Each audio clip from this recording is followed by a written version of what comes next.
Welcome to my YouTube channel. Today we are going to learn a very interesting topic in 12th English subject in Maharashtra State Board syllabus, which name is On Saying Please, which is written by Alfred George Gardiner. This chapter is basically a essay, brief essay. Students, आज जो हम एक नया chapter देखने जा रहे हैं 12th English के सिलेबस का, जिसका नाम है ऑन सेइंग प्लीज़। बहुत ही इंटरेस्टिंग और बहुत ही इम्पॉर्टेंट ऐसा ये टॉपिक है, क्योंकि ये हमें हमारे निजी ज़िंदगी के बारे में, पर्सनल लाइफ के बारे में बहुत कुछ सिखाता है। बहुत सारी नई चीज़ें हमें आज सीखने को मिलेगी ये चैप्टर के ज़रिए से। चैप्टर शुरू करने से पहले हम लोग देखेंगे कि अल्फ्रेड जॉर्ज गार्डिनर जो है, हमारे जो राइटर है, उसके बारे में थोड़ी सी इन्फॉर्मेशन देखेंगे। उनका जो जन्म है वो इंग्लैंड में हुआ था और वो बेसिकली उन्होंने ज़्यादातर अपने लाइफ के अंदर एसेस लिखे, निबंध लिखे हैं, और उन्होंने इसी के साथ साथ एक न्यूज़पेपर के अंदर एडिटर का काम भी किया है, यानी वो बहुत पॉपुलर है। राइटर के बारे में एक्स्ट्रा इन्फॉर्मेशन हम आगे भी देखेंगे, लेकिन अभी हम देखेंगे कि एग्जैक्टली ये जो चैप्टर है, ये जो ऐसे है, इसके अंदर क्या बताया गया है। इसके अंदर बेसिकली जो राइटर है हमारा गार्डिनर, वो हमें एक ही चीज़ बोलना चाह रहा है कि टेक रिस्पेक्ट, गिव रिस्पेक्ट। अगर हम किसी को इज्जत देंगे तो हमें भी इज्जत ही मिलेगी। इसके साथ साथ जो है गुड मैनर्स और बैड मैनर्स के बारे में बताया गया है। इसी के साथ साथ ये जो राइटर है, इसने ये लेसन के अंदर हमें बताया है कि गुड मैनर्स कौन से हैं, बैड मैनर्स कौन से हैं, हमें जो है अपने पर्सनल लाइफ के अंदर किस तरीके से बिहेवियर रखना चाहिए, शॉर्ट टेम्पर नहीं रहना चाहिए। ये जो सारी चीज़ें हैं, यानी जो मोरल वैल्यूज़ है, उसके इम्पॉर्टेंट तरीके से हमें इस चैप्टर के अंदर से बताया गया है, अलग अलग एग्जाम्पल्स के ज़रिए। ये जो राइटर है उसने कुछ अपने पर्सनल लाइफ के बारे में भी एक एग्जाम्पल्स हमारे साथ शेयर किए। इसी के साथ साथ हमारे राइटर ने बोला है कि अगर हम किसी और के साथ अच्छा व्यवहार करते हैं, अच्छा बिहेवियर रखते हैं, तो उसका इफेक्ट हमारे पूरे समाज पे किस तरीके से पड़ता है, और अगर हमारा बिहेवियर अगर से गलत है तो उसका भी इफेक्ट हमारे समाज के ऊपर क्या पड़ता है। इस सारी चीज़ें बहुत ही इंटरेस्टिंग तरीके से इस चैप्टर के अंदर बताई गई है, जिसको हम लाइन बाय लाइन एक्सप्लेनेशन देखेंगे। लेकिन उससे पहले अगर से आप हमारे चैनल पर पहली बार आए हैं तो हमारा चैनल सब्सक्राइब कीजिए। इसके लिए आपको नीचे जो लाल रंग का बटन है उसे प्रेस करना होगा, और साइड वाले जो बेल आइकॉन है उसे भी प्रेस करना होगा। इसकी वजह से 12th के सिलेबस के जब भी हम नए वीडियोज़ अपलोड करेंगे उसकी नोटिफिकेशन आपको मिल जाया करेगी। और इससे पहले भी हमने पोइट्री का सेक्शन और बहुत सारे लेसन्स का भी सेक्शन हमने अपने चैनल पर अपलोड करके रखा है। उन सारे वीडियोस की लिंक आपको इस वीडियो के डिस्क्रिप्शन बॉक्स में मिल जाएगी। चलिए तो फिर अब ज़्यादा टाइम वेस्ट न करते हुए मैं आपको इस लेसन का लाइन बाय लाइन एक्सप्लेनेशन करने के लिए ले जाता हूं अपने मोबाइल के स्क्रीन के ऊपर। लेकिन दोस्तों याद रहे, ये जो लेसन है वो बहुत लंबा है, बहुत ब्रीफ में दिया गया है। इसको एक चैप्टर के अंदर, एक वीडियो के अंदर कंप्लीट करना इम्पॉसिबल है, इसलिए हमने इसके 2 पार्ट्स बनाए हैं। और याद रहे, ये जो वीडियो है ये इस लेसन का, इस वीडियो का पहला पार्ट है। अगला पार्ट भी हमने इस वीडियो के डिस्क्रिप्शन बॉक्स में दे रखा है, वहां पर भी जाके आप उसे देख सकते हैं।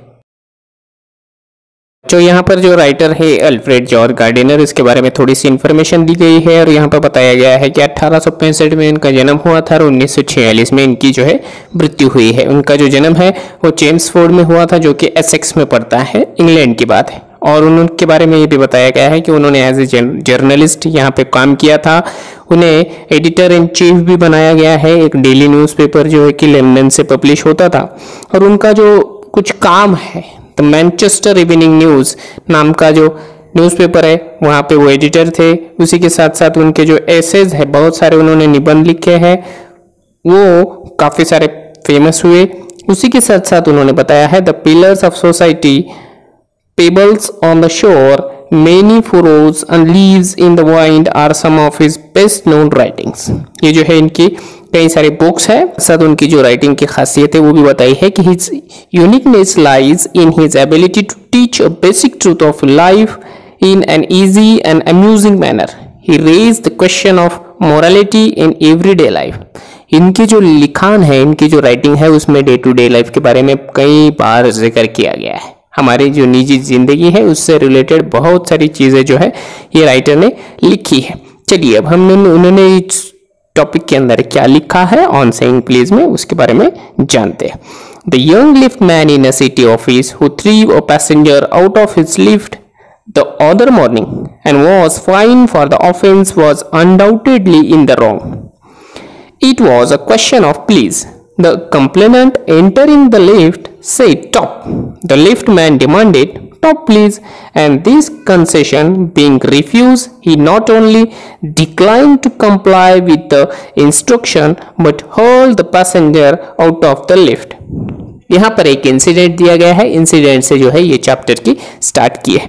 आप क्या बता रहा है कि एक लिफ्टमैन है, एक लिफ्टमैन हमें पता है कि किसी भी बड़ी बिल्डिंग के ऊपर जाने के लिए लिफ्ट का इस्तेमाल करते हैं, और वो लिफ्ट को ऑपरेट करने के लिए एक बंदा खड़ा होता है जिसे हम अंग्रेजी में लिफ्टमैन बोलते हैं। वो लिफ्टमैन के बारे में बताया है। वो लिफ्टमैन के बारे में ये इंसिडेंट बताया गया है कि वहां पर एक इंसान आया, और इंसान वो लिफ्ट के अंदर जाने के बाद उसने उस लिफ्टमैन को बोला कि टॉप यानी सबसे ऊपर वाली जो मंजिल है वहां पर ले जाओ।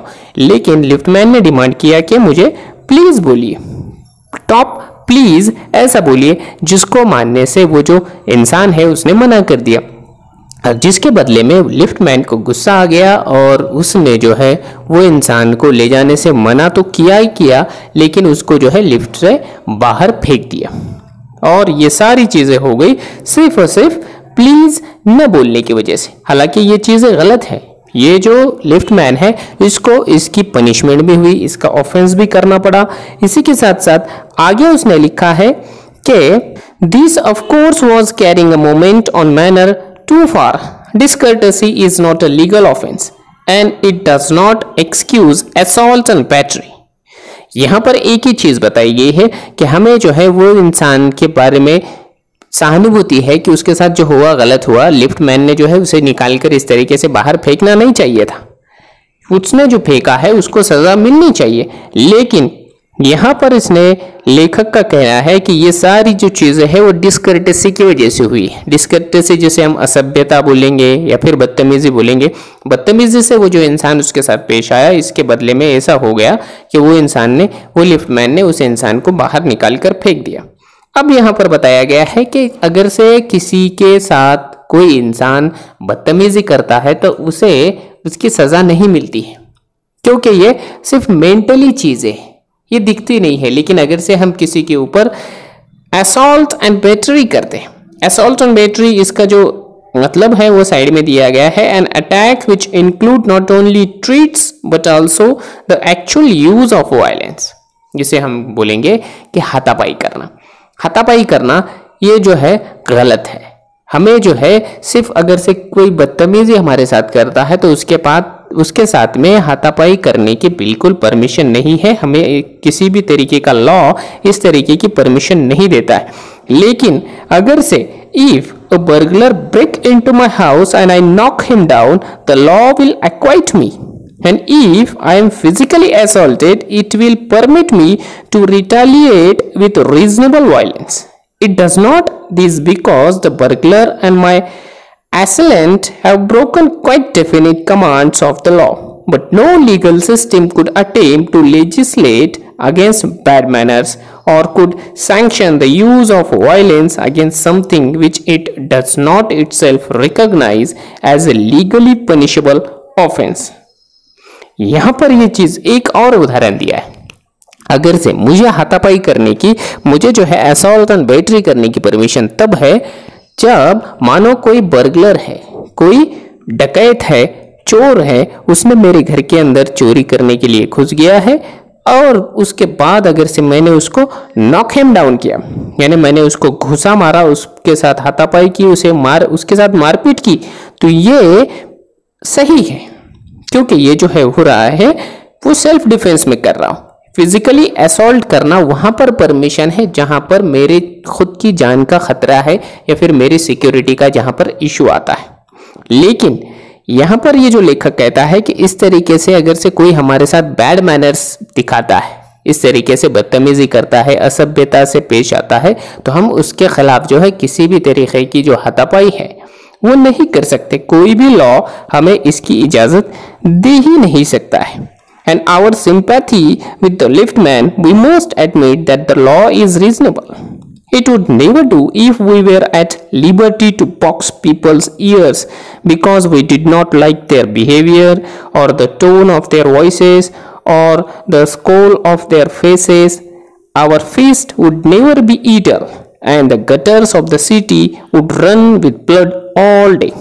और यहाँ पर एक चीज बताई ये है कि हमें जो है किसी और के साथ हाथापाई करने की परमिशन तभी मिल सकती है जब जो है एक वैलिड रीजन हमारे पास हो, कि जिसकी वजह से जो है हम लॉ का सहारा ले सकते हैं, हम कानूनी सहारा उसके पीछे ले सकते हैं। अन्यथा जिस तरीके से लिफ्टमैन को सजा हुई उसी तरीके से हाथापाई करने की हमें जो है सजा मिल जाएगी। और इसी के साथ साथ यहाँ पर एक चीज बताई गई है कि अगर से वैसा होता कि हम किसी को भी मारपीट कर सकते थे, हाथापाई कर सकते थे किसी के भी साथ, कि उसकी वजह अगर से ये बताते हम कि हमें जो है किसी की आवाज़ अच्छी नहीं लगी, हमें किसी का टोन अच्छा नहीं लगा, हमें किसी का बिहेवियर यानी उसके जो चाल चलन है वो अच्छी नहीं लगी, किसी का चेहरा अच्छा नहीं लगा, किसी की आंखें अच्छी नहीं लगी, इस वजह से मैंने उसे मारा, अगर से ये वैलिड होता तो हमारे जो शहर के जो गटर है, नालियां है, वो पूरी खून से लथपथ होती या खून उसके अंदर बह रहा होता, ऐसा ही हमारा राइटर बोल रहा है। और ये जाहिर सी बात है, अगर से इसी तरीके का हर इंसान को जो है लॉ प्रोटेक्शन करता कि अगर से किसी का फेस अच्छा नहीं लगा तो मैं उसके फेस पे मुक्का मार दूं, किसी की मुझे नाक अच्छी नहीं लगी तो मैं उसके नाक पे मुक्का मार दूं, तो फिर खून खराबा बहुत ज़्यादा होता था। लेकिन इस तरीके से हमें कोई भी लॉ नहीं बनाया है, यानी लेखक को, राइटर को एक ही चीज़ यहाँ पर कहनी है कि लॉ जो है बदतमीजी के बारे में, बैड मैनर्स के बारे में कोई भी प्रोटेक्शन नहीं करता है। I may be un uncivil as I may please and the law will protect me against violent retaliation. I may be haughty or boorish and there is no penalty to pay except the penalty of being written down an ill-mannered fellow. मैं अगर किसी को please बोलूँ, किसी को sorry बोलूँ, ऐसा कोई भी लॉ नहीं है। कोई भी लॉ मुझे किसी को प्लीज बोलने के लिए ज़बरदस्ती नहीं करता है। अगर मैं नहीं बोलूँ तो ये ऐसा लगता है कि मानो हॉटी यहाँ पे जो शब्द दिया गया है उसका मतलब है कि मुझे जो है घमंड है, गर्व है। इसी के साथ साथ उसने बोला है कि बुरिश का मतलब है र्यूड। अगर से मैं किसी को सॉरी नहीं बोलता हूँ, किसी को प्लीज नहीं बोलता हूँ, किसी को मैं रिक्वेस्ट नहीं करता हूँ तो मैं घमंडी लगता हूँ या फिर मैं बुरिश, गवार लगता हूँ और इसकी मुझे कोई भी सजा नहीं दे सकता हूँ। अगर मैं किसी के साथ बदतमीजी करता हूँ, किसी को प्लीज नहीं बोलता हूँ, किसी को सॉरी नहीं बोलता हूँ तो कोई भी लॉ मुझे इसकी पेनल्टी, इसका जो सजा है वो नहीं दे सकता। अन्यथा तब तक सजा नहीं दे सकता जब तक मैं ये चीज़ें लिखित में न दूँ। अगर मैं किसी को लिख कर गाली गलौज करता हूँ या धमकी देता हूँ तो उसकी सजा मुझे बिल्कुल मिलती है। इसी के साथ साथ आगे राइटर बोलता है कि the law does not compel me to say please or to attune my voice to other people's sensibility anymore than it say that I shall not wax my mustache or dye my hair or wear ringlet down my back. It does not recognize the laceration of our feelings as a case for compensation. There is no allowance for moral and intellectual damages in these matters. यहाँ पर same वही बात यहाँ पर writer बोलना चाह रहा है कि कोई भी लॉ मुझे किसी को प्लीज कहने के लिए ज़बरदस्ती नहीं कर सकता या फिर मेरा जो ट्यून है, मेरा जो वॉइस है, वॉइस का जो जितना वॉल्यूम है उसको कम करने के लिए नहीं बोल सकता। ये एक सेंसिबल मैटर है। जिस तरीके से कोई भी लॉ मैं मूछें रखूं या ना रखूं, मैं दाढ़ी रखूं या ना रखूं, मैं अपने बाल सफ़ेद करूं या फिर उनको डाई करूं, ये चीज़ें मेरे ऊपर ज़बरदस्ती नहीं ला दी जा सकती। इसी के साथ साथ उसने कहा है कि मैं जो है अपने पीछे लंबे लंबे बालों की लट बनाऊं, ये चीज़ें मेरी पर्सनल लाइफ से मैटर करती है। इसको मुझे कोई भी लॉ जो है इसके अगेंस्ट जाने के लिए मजबूर नहीं कर सकता है। लैसेरेशन कहा है अ कट और टीयर, इसके लिए मैं किसी के साथ रोना नहीं रो सकता।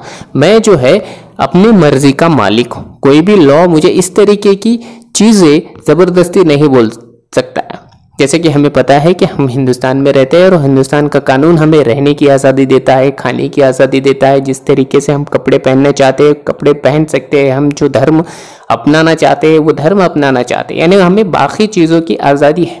हमें जो है हमारा संविधान किसी एक धर्म को फॉलो करने के लिए नहीं कहता है, किसी एक तरीके का जो पहराव है, कपड़े है, वो पहनने के लिए नहीं बोल सकता है, किसी एक तरीके से जो है हमारे बाल बनाने के लिए नहीं बोल सकता है। हर इंसान यहाँ पर इंडिविजुअल है, हर इंसान को आज़ादी है।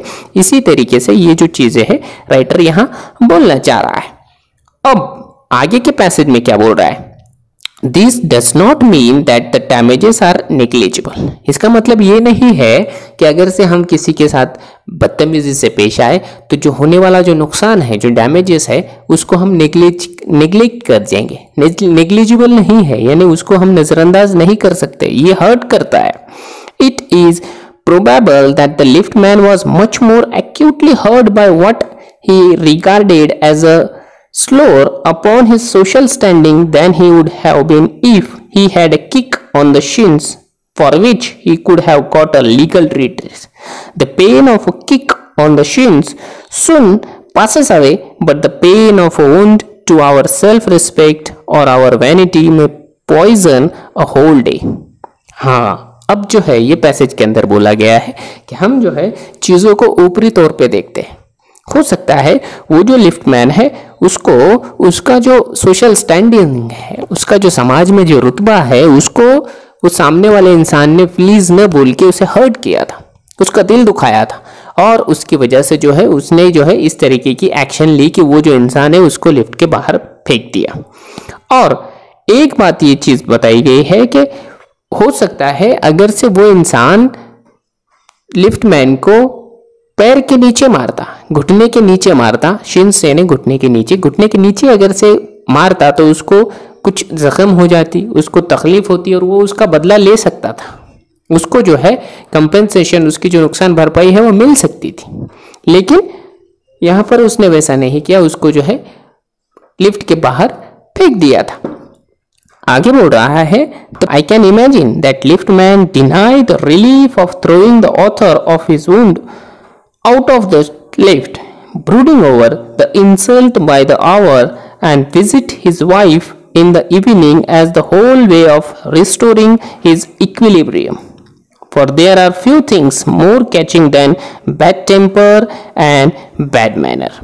यहाँ पर ये बात बताई गई है, अगर से कोई हमारी इंसल्ट करता है, कोई हमें हर्ट करता है, तो हम जो है उसका बदला भी किसी से न किसी से लेते ज़रूर हैं। अब यहाँ पर ऐसा हो गया कि वो इंसान ने उस लिफ्टमैन के ऊपर क्लेम कर दिया, उसको जो है जुर्माना लग गया। अब वो जो चीज़ है उसको हर्ट हो गई, उसने उसे प्लीज़ नहीं किया, उसकी रिस्पेक्ट नहीं की, उसके साथ बदतमीजी से पेश आया। वो जो लिफ्ट मैन है उसको उस बात की तकलीफ हुई और उसने वो सारा जो गुस्सा है अपने दिल के अंदर वैसा ही रखा।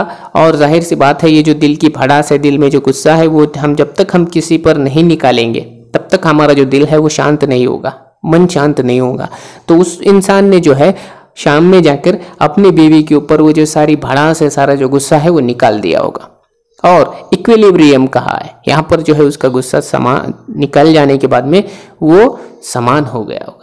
और जाहिर सी बात है, हर इंसान जो है अपने से नीचे स्तर के इंसान पर जो है अपना जो गुस्सा है, अपना जो भड़ास है वो निकालता है। गुस्सा भी बड़ी अजीब चीज़ है, वो हमसे ओहदे में, हमसे जो डिग्री में बड़े इंसान के ऊपर हमें नहीं आती। जब तक वो हमसे छोटा रहता है हम उसी के ऊपर गुस्सा करते हैं। तो इसी तरीके से जो है वो लिफ्टमैन जो है किसी और के ऊपर तो गुस्सा नहीं निकाल सकता था, अपने सीनियर के ऊपर, इसलिए उसने क्या कर दिया होगा कि उस शाम में जाकर अपनी बीवी के ऊपर वो सारा गुस्सा निकाल दिया होगा। और इसी के साथ साथ उसने बोला है कि ये जो चीज़ है वो बैड टेम्पर है, यानी जल्दी गुस्सा आ जाना, और ये जो चीज़ है बैड मैनर है, बहुत ही गलत आदतों में शुमार होती है। When Sir Anthony Absolute bullied Captain Absolute, the latter went out and bullied his man Fag, whereupon Fag went out downstairs and kicked the page boy. Probably the man who said "top" to the liftman was really only getting back on his employer who had not said good morning to him because he himself had been henpecked at breakfast by his wife, to whom the cook had been insolent because the housemaid had answered her back. We infect the world with our ill-humorous. Bad manners probably do more to poison the stream, the general life, than all the crimes in the calendar. यहाँ पर एक बड़ा ही अच्छा उदाहरण दिया गया है। यहाँ पर बताया गया है कि सर एंथोनी एब्सोल्यूट का उदाहरण दिया गया है। उसने जो है अपने कैप्टन को डांटा, अपने वो जो कैप्टन है उसको हर्ट हुआ, उसने जो है अपने से नीचे वाले इंसान को डांटा, उसने जो है वो नीचे चला गया, डाउनस्टेयर सीढ़ियों के नीचे चला गया और उसने जो है वो पेज बॉय है उसके ऊपर अपना सारा भड़ास निकाल दी। यानी होता यह है कि हम जो है अपने ऐसे ही निचले स्तर के इंसानों के ऊपर हम गुस्सा निकालते रहते हैं। अब लिफ्टमैन के बारे में बताया गया है कि लिफ्टमैन को वो इंसान ने प्लीज नहीं कहा, इसकी वजह हो सकती है कि उसका जो एम्प्लॉयर है उसके एम्प्लॉयर ने उसे गुड मॉर्निंग नहीं कहा होगा, इसका उसे गुस्सा आया होगा। और वो जो एम्प्लॉयर है उसने गुड मॉर्निंग इस वजह से नहीं कहा होगा कि हो सकता है कि उसकी बीवी ने उसे जो है ब्रेकफास्ट लेट दिया होगा। या फिर यहाँ पर हैंडपेक जो शब्द इस्तेमाल किया गया है उसका मतलब है भला बुरा, या फिर उसको जो है उसकी बीवी ने नाश्ते पे भला बुरा कहा होगा। और उसकी वजह यह होगी कि हो सकता है उसकी बीवी को उनका जो कुक है उसने जल्दी से खाना बना कर नहीं दिया होगा, और उनका जो कुक है उसको जो है उनकी घर की जो हाउसमेड है उसने उल्टा जवाब दिया होगा। तो इस तरीके से बताया गया है कि ये जो इल मैनर्स है, बैड मैनर्स है, ये इस तरीके से पूरे हमारे समाज के अंदर जो है सर्कुलेट होता रहता है। एक इंसान अगर से गलत तरीके से किसी से पेश आता है तो ये जो सारी जो चीज़ है ये जो एक दीमक की तरह हमारे पूरे समाज को खराब करती है, गंदा करते रहती है। तो इसी तरीके से जो है बैड मैनर्स भी घूमता रहता है। आगे बताया गया है, for one wife who get a black I from an otherwise good natured husband there are 100 who live a life of martyrdom under the shadow of morose temper, but all the same the law cannot become the guardian of our private manners. No decalogue could cover the vast area of offense, and no court could administer a law which govern our social civilities, our speech, the tilts of our eyebrows and all our moods and manners. और एक उदाहरण दिया है यहाँ पर compensation की बात की गई, बदला। अगर से कोई इंसान अपनी बीवी के ऊपर हाथ उठाता है, उसकी जो है ब्लैक आई करता है, यानी उसकी आंखों पे ऊपर मारता है जिसकी वजह से उसकी आंख काली हो जाती है, तो उसको उसका बदला मिलेगा। वो जो है कानूनी तौर पे दाद मांग सकती है। लेकिन उसने कहा है राइटर ने कि मैं ऐसी कई सारी औरतों को जानता हूं जो कि मार्टिड्रम यानी विधवाओं जैसी जिंदगी जीती है, जिसकी वजह यह है कि उनके साथ जो है उनके जो पति है वो अच्छे से व्यवहार नहीं करते हैं। उनके पति का जो टेम्पर है, जो उनके पति का जो मिजाज है वो बड़ा ही खराब रहता है, उखड़े उखड़े से रहते हैं, या फिर हमेशा जो है उनके ऊपर गुस्सा करते रहते हैं। तो ऐसे इंसानों को बारे में क्या होगा, इनको बदला कौन देगा? इन्हें जो है फिजिकली कोई असॉल्ट नहीं करता है, ये जो महिला है उनके ऊपर, उनके शरीर के ऊपर कोई हमला नहीं करता है, लेकिन उनको मेंटली टॉर्चर किया जाता है। वो लोग बेचारे कहाँ जाएंगे? ये तो ऐसा तो कोई भी कानून बना हुआ नहीं है। और तो और दूसरी चीज बताई गई है कि कोई भी डेकालॉग यानी जो बाइबल है उसके अंदर जो 10 प्रतिज्ञाएं हैं उसको डेकालॉग कहा जाता है। बाइबल के अंदर जो 10 प्रतिज्ञाएं हैं वो भी हमें इस तरीके से प्रोटेक्शन नहीं दे सकती। यानी ये जो राइटर है ये कहना ये चाह रहा है कि अगर हम किसी को फिजिकली असॉल्ट करते हैं तो उसका बदला हमें मिल जाएगा, लेकिन अगर किसी को मेंटली यहाँ पर हैरेसमेंट हो रही है, किसी को मेंटल टॉर्चर किया जा रहा है, तो उसके बदले में उसे कुछ भी नहीं मिलता है। तो इसके बदले हम क्या कर सकते हैं? तो ये हमारी मोरली जिम्मेदारी है, सामाजिक हमारा दायित्व है कि हम जो है सबके साथ अच्छे से पेश आए, हमारा जो व्यवहार है वो बिल्कुल कर्टेसी भरा हो, हम जो है हर इंसान के साथ तमीज के साथ पेश आने चाहिए। आगे कहता है कि बट दो वी आर बॉर्न to endorse the verdict against the liftman, most people will have a certain sympathy with him, while it is true that there is no law that compels us to say please, there is a social practice much older and much more sacred than any law which enjoin us to be civil.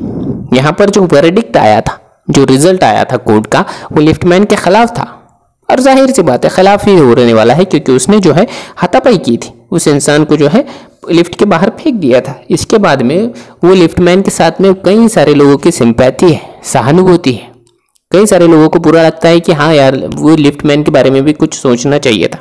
लेकिन यहाँ पर एक चीज और बताई गई है कि कोई भी लॉ हमें प्लीज कहने के लिए मजबूर नहीं कर सकता, लेकिन हमारी जो कल्चर है, हमारी जो संस्कृति है वो कई हजार साल पुरानी है, जो कि ये कानून बनने से पहले की है, और जो हमें सिखाती है कि हमें बड़ों के साथ किस तरीके से पेश आना चाहिए, किसको हमें प्लीज़ कहना चाहिए, कहाँ पर हमें सॉरी कहना चाहिए। ये सारी चीज़ें जो है हमें हमारी संस्कृति बिल्कुल सिखाती है। And the first requirement of civility is that we should acknowledge a service please and thank you are the small change with which we pay our ways as social things। और हमारा जो समाज है, हमारी जो सिविलिटी है, हमारी जो सभ्यता है वो हमें सिखाती है कि प्लीज़ कब बोलना चाहिए, किसको थैंक यू बोलना चाहिए, किसको सॉरी बोलना चाहिए। और थैंक यू बोलने से, प्लीज़ बोलने से, सॉरी बोलने से जो है हमारा जो रुतबा है, हमारा जो सोशल स्टेटस है वो बिल्कुल कम नहीं होता है, उल्टा बढ़ जाता है। हमारा जो रिस्पेक्ट है वो लोगों के दिलों में भी बढ़ जाती है। They are the little courtesies by which we keep the machine of life oiled and running sweetly.